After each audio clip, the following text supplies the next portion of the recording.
Kiyo berjulit mengatakan jika orang-orang pulau lain ini sungguh percaya diri menyebut diri mereka naga hanya karena memiliki garis keturunan bangsawan, Xiao Ao sekali lagi menyunggingkan senyuman ketika mengingatkan Kiyo jika apapun yang terjadi saat ini naga Void kuno telah terbagi 4, dan memang masing-masing pulau naga dipimpin oleh garis keturunan bangsawan kecuali pulau naga timur. Xiao Ao juga mengingatkan jika dalam hal kekuatan tempur pulau naga timur adalah yang terlemah, dan apabila terjadi peperangan sudah jelas Pulau Naga Timur tidak akan bertahan lama. Setelah Xiao Ao menyelesaikan kata-katanya tekanan padat menyebar, membuat Julie pun tidak punya pilihan kecuali ikut turun tangan setelah sebelumnya juga meminta semua orang untuk melindungi Xiao Yan apapun yang terjadi.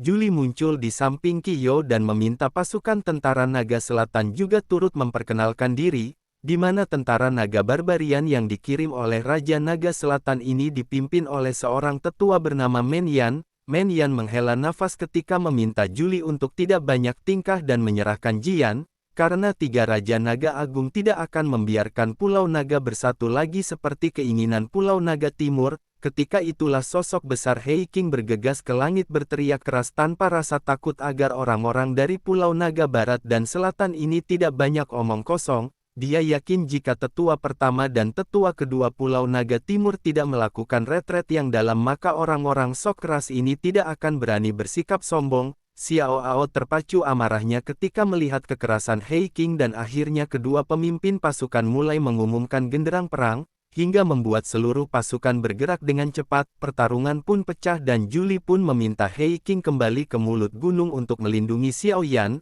Meskipun Hei King merasa enggan meninggalkan medan perang namun pria besar itu tetap menuruti apa yang dikatakan Julie, sementara sang tetua ketiga akan segera menghadapi Men Yan sebagai lawannya. 2 dari 3 pulau naga telah mengirim pasukan elit mereka di mana kekuatan bertarung ini bisa membasuh faksi tingkat atas di dataran tengah dengan darah. Sementara itu di dalam mulut gunung berapi suhu panas masih terus dipancarkan tanpa henti sampai dengan Hei King melihat ada sekelompok 10 orang yang bergegas mendekat, membuatnya buru-buru masuk ke dalam mode siaga ketika memerintahkan semua orang untuk melindungi Xiao Yan. Meskipun begitu ekspresi Hei King tetap terlihat jelek, tetua Pulau Naga Timur itu memahami jika masih ada Pulau Naga Utara yang belum ikut serta dalam pertarungan, di mana apabila pulau terakhir join juga maka hal ini akan menjadi sesuatu yang sangat berbahaya untuk Pulau Naga Timurnya. Karena itulah Hei King hanya bisa berharap Xiao Yan dapat menyelesaikan perbaikan ini dengan lebih cepat.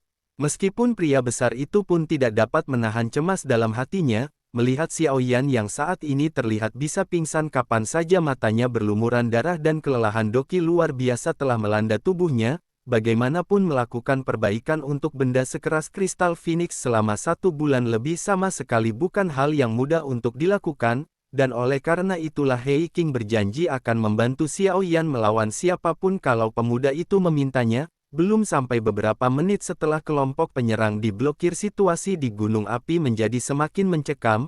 Setelah Hei King mengetahui ada tetua dari Pulau Naga Barat bernama Siasa yang akhirnya menemukan gunung berapi sebelum akhirnya terlibat baku hantam sengit dengan pelindung Xiao Yan tersebut, tidak hanya Hei King, pertempuran-pertempuran lain pun masih terus berlanjut tidak terkecuali pertarungan antara Julie dan Men Yan yang keduanya sama-sama merupakan seorang elit Banseng.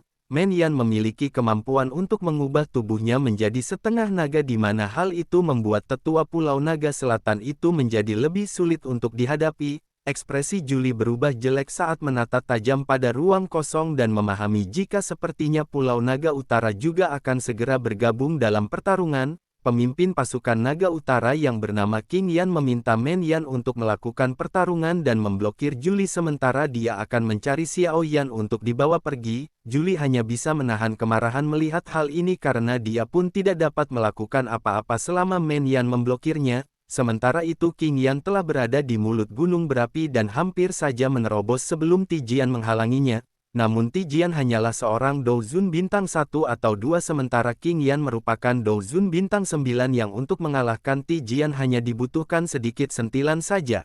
Karena itulah Tijian pun tidak dapat memblokir King Yan dalam waktu lama, dan hanya dalam beberapa nafas tetua Pulau Naga Utara itu sudah berhenti di samping Xiao Yan hampir saja menghancurkan bagian atas kepala pemuda itu. sebelum suara sedingin es yang mengandung tekanan luar biasa bergema di mulut gunung berapi, ketika mengatakan kepada King Yan jika Xiao Yan kehilangan sehelai rambutnya maka King Yan harus menggunakan hidupnya sebagai bayaran. Tangisan sedingin es yang bergema di telinga King Yan tidak nyaring tetapi cukup untuk membuat elit bintang 9 Dozun itu merasa jiwanya bergetar hebat, dan tidak dapat melakukan apa-apa karena merasakan kekuatan penakan dari sebuah garis keturunan bangsawan naga Void kuno yang matang. Segera setelahnya pilar ungu keemasan ditembakkan dari dalam kuali besar membuat King Yan terhempas keluar dan ketika hal itu terjadi, semua pertarungan yang terjadi di luar sana langsung berhenti, di mana seluruh naga Void kuno yang sebelumnya asyik tawuran itu merasakan darah mereka mendidih,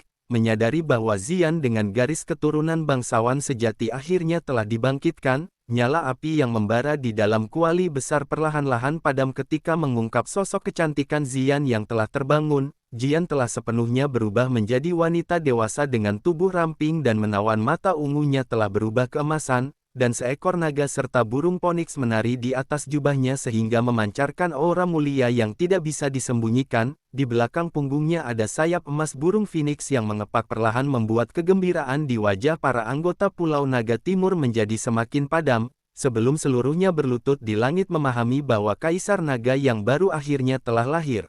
Ahli-ahli dari pulau lain masih berusaha diam sesaat ketika melihat Xian, karena bagaimanapun mereka telah tunduk kepada Raja Naga untuk waktu yang lama, namun dengan tekanan luar biasa dari garis keturunan mereka ketika melihat Xian serta raungan marah Hei King yang memperingatkan semua orang untuk berlutut, naga-naga dari pulau lain itu hanya bisa mengencangkan kepalan tangan mereka ketika akhirnya memilih untuk pergi dan berkata akan menemui Kaisar Naga suatu saat nanti.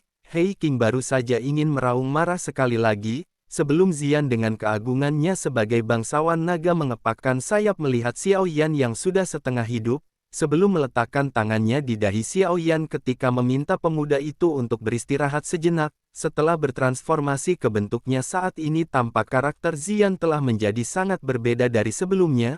Auranya dingin dan acuh tak acuh seolah siap menindas dunia di mana bahkan Hei King pun tidak berani lagi mempermalukannya sebagai gadis kecil nakal yang sebelumnya dia kenal. Xian meminta Hei King untuk menjaga Xiao Yan baik-baik dan menyerahkan masalah Pulau Naga untuk dia tangani. Baru setelah itu Xian mengepakkan sayap Phoenix-nya sekali lagi berkedip dan muncul di langit menatap semua orang yang awalnya asyik baku hantam, dan menimbulkan tekanan luar biasa bagi mereka tidak terkecuali para naga dari pulau lain. Zuli dengan mata bergetar berlutut di langit ketika melihat keanggunan yang dipancarkan oleh Xian merasakan kebahagiaan luar biasa, karena setelah begitu lama suku naga Void kuno telah melahirkan Kaisar Naga baru. Tidak hanya Zuli, semua naga di Pulau Naga Timur juga berlutut penuh hormat diikuti dengan para naga pulau lain yang cukup lemah pun, dan akhirnya tidak dapat menahan gejolak garis keturunan mereka untuk berlutut di hadapan Xian. Bagaimanapun naga kuno tidak pernah berlutut kepada siapapun bahkan langit dan bumi. Satu-satunya yang bisa membuat mereka berlutut adalah Kaisar Naga yang memiliki garis keturunan bangsawan yang sempurna. Xian dengan kecantikan dan keagungan luar biasa berkata dengan nada dingin, ketika meminta para pemimpin pasukan pulau lain untuk pergi membawa pasukan mereka, sekaligus menitipkan salam kepada para Raja Naga bahwa suku Naga Void kuno hanya memiliki satu Kaisar Naga sejak zaman kuno. Dan ketika saatnya tiba dia secara pribadi akan mengambil jejak garis keturunan bangsawan yang dimiliki oleh para Raja Naga untuk menunjukkan posisi mereka yang sesungguhnya. Men Yan, Xiao Ao, Xiesa dan King Yan hanya bisa meneguk ludah kasar merasakan raungan garis keturunan bangsawan sempurna yang dimiliki Xian. Sebelum akhirnya dengan patuh bergegas meninggalkan Pulau Naga Timur, beberapa waktu berlalu dan Xiao Yan membuka matanya yang hitam legam hanya untuk menemukan sebuah ruangan asing ketika dia tersadar dari tidur panjangnya. Belum sampai Xiao Yan menyadari kondisinya sendiri ia sudah terbangun panik bertanya-tanya bagaimana keadaan Xian, karena dia sudah hampir tidak mengingat apa yang terjadi setelah kelelahan Douqi ekstrim menyapu tubuhnya. Zuli kebetulan masuk ke dalam ruangan membungkuk hormat kepada Xiao Yan sebelum menenangkan pemuda itu dengan mengatakan, jika Xian telah menyerap semua energi buah naga Phoenix dan saat ini sedang tenggelam dalam retret panjang, meskipun Xiao Yan kecewa tidak bisa melihat gadis nakal itu namun ia pun tidak bisa melakukan apa-apa. karena dia tahu saat ini Xian membawa beban dan posisi yang sangat besar sebagai seorang kaisar naga. Lebih dari itu, sejak tadi Xiao Yan merasakan ada hal aneh bersembunyi di bawah kulitnya, di mana kemudian Zhu Li menjelaskan bahwa benda aneh itu adalah kekuatan naga Punix yang diberikan Xian kepadanya, hingga memungkinkan Xiao Yan menarik keluar armor naga Ponix yang bahkan bisa melindungi tubuhnya dari serangan elit Dou Zun kuat seperti Tian Zun ke-9 Aula Jiwa. Xiao Yan juga mendapatkan info bahwa King Lin sempat kesulitan karena energi ular surga kuno berkepala 9 yang ada di tubuhnya, tapi telah mendapatkan bantuan dari naga Void kuno untuk menyempurnakannya di makam naga kuno. Kalau gadis itu benar-benar berhasil menyempurnakan seluruh energi ular surga kuno, maka kemungkinan besar kekuatannya akan melejit ke bintang 5 atau 6 Dou Zun dalam sekejap. Sekarang Xiao Yan perlu melakukan sesuatu kepada Ucok yang sudah rusak parah setelah pertempuran dengan Sekte Langit Mendalam sebelumnya, dan meminta bantuan Zhu Li untuk menunjukkan tempat dengan energi petir tertinggi di ruang kosong untuk memperbaiki boneka iblis langit tersebut. Untungnya surga selalu bersama Xiao Yan karena kebetulan memang ada tempat di Pulau Naga Timur yang dipenuhi energi petir, di mana Hei King akan mengantarkan Xiao Yan ke tempat yang disebut sebagai kolam petir Void. Hei King mengayunkan ekor besarnya di ruang kosong dan tubuhnya yang besar melesat ke depan seperti kilat, sementara Xiao Yan yang berada di atas kepalanya hanya bisa memejamkan mata ketika cahaya pekat menyerbunya dari depan. Ketika Xiao Yan membuka mata, ia melihat sebuah danau berukuran hampir 10.000 kaki yang bagian dalamnya diisi dengan kilat petir cerah, hingga menciptakan raungan guntur yang terus menggelegar dengan keras. Hei King sebenarnya sedikit tidak yakin mengantarkan Xiao Yan ke tempat berbahaya seperti ini, namun pemuda itu justru menunjukkan antusiasme dan kegembiraan luar biasa ketika melihat lautan petir di hadapannya.